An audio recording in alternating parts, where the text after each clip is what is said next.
Hello there, this is James S. Crawford, knows 1978, and back when I originally uploaded Insecure Whiteboi Syndrome Part 11, links down in the underbar, just over a year ago now, explaining how and why the movie 300 is fascist propaganda, one of my own long-term subscribers actually asked the inevitable question, how can 300 be about Trump when it was made more than a decade before he ran for president? And when I asked on Twitter whether I needed to make a video explaining why, literally everyone voted yes, so like a good little organ grinder's monkey, I sat down and wrote a script so long and so detailed that between my heart problems and my joint pain, it would have been a nightmare to record, meaning that naturally I put it off for a full year. But now though, having rewatched all of the videos in the series as part of the re-uploading process, I realised far too late that I'd already made that video explaining this apparent contradiction, and it's called Every Video in This Series, especially Part 5.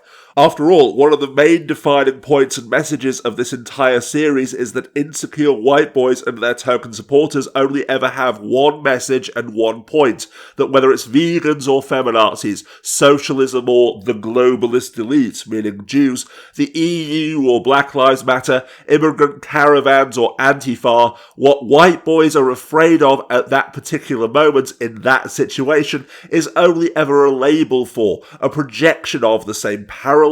existential fear that the other will force them to face up to the reality that they are not the centre of the universe. With absolutely everything else, whether it's fear of the other stealing our jobs and our women, of rioting and social decay, of tyranny, white genocide, or whatever else the current buzzword may be, all being nothing but slippery slope rationalizations for their bigoted, self-serving fear of not feeling special anymore. In the end, in fact, regardless of how poor, disenfranchised, and even oppressed insecure white boys and their token supporters may genuinely believe themselves to be, relatively speaking, compared to the people below us in the social hierarchy, the ones who they genuinely fear can only ever achieve equality by taking away our rights and our privileges, they are like an absolute monarch who fears democracy, because no matter how much fear-mongering propaganda they spin to try and convince us that the alternative will be worse for everyone,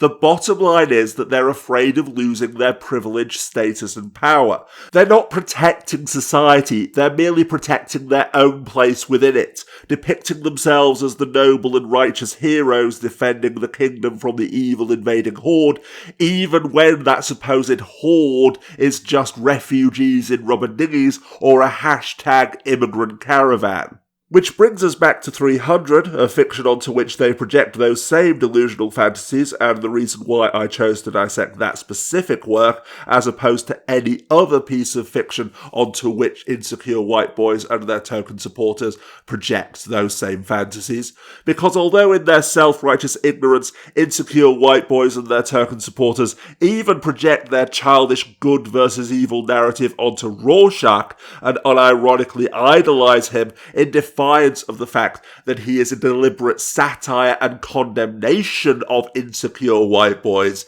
The difference between works like Watchmen and 300 is that beyond just being another graphic novel onto which insecure white boys project their fantasies, Frank Miller intentionally wrote 300 as neo-fascist propaganda, that while a friend of mine actually thinks that the Spartan telling the story must be an unreliable narrator, because why else would Frank Miller use this narrative device, the narrator is the author surrogate, you idiots. He is Frank Miller pontificating to the reader from just behind the page that we beat the inferior invading horde and their elitist liberal enablers before, and now we'll beat them again. But then the question remains, what exactly was the enemy that Frank Miller was riling up his readers to defend hashtag Western civilization against before insecure white boys and their token supporters turned it into Trump porn after 2016?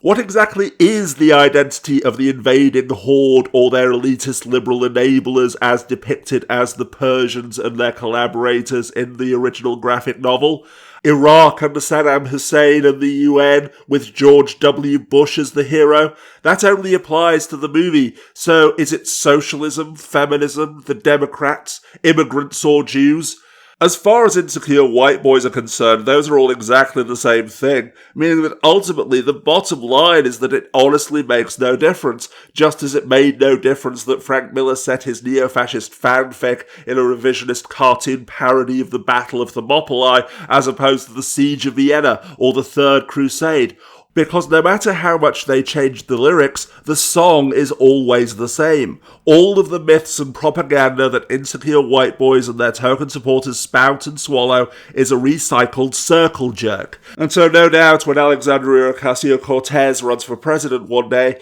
fascist propaganda memes will portray her as being the evil female naval commander from that godforsaken sequel that worked so hard to be less fascist, but only managed to replace the fascism with even more disgusting misogyny. You haven't changed at all. You're still evil, and when you're trying to be good, you're even more evil. And all the girlies say I'm pretty fly for a white guy.